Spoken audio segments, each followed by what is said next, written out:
روز 9 مای الکسی ریازانتسف را در دوشنبه به خاک سپردند.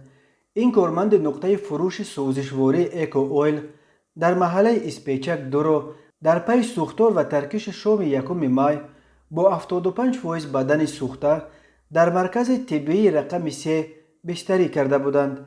الکسی امگی 21 سال داشت. یک روز پیش همچنان به هوش نیامده در بیمارستان جان داد. فعال جمعیتی زولیا رحمتووا که برای تبابت الکسی پول کمک جمع میکرد، از مراسم دفن این جوان ویدیو نیم ساعته را در فیسبوک نشر کرد. زولیا رحمتووا در زیر این ویدیو نوشت: امروز ما الکسی ریازانتسف را برای آخرت گسیل کردیم.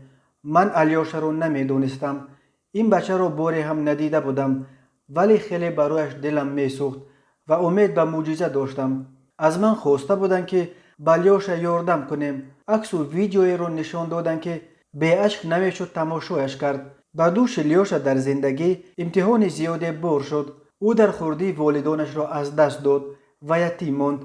بسیاری‌ها نقل میکردند که الیاشا یک انسان نیک بود. من خیلی میخواستم که الیاشا به پا بخیزد.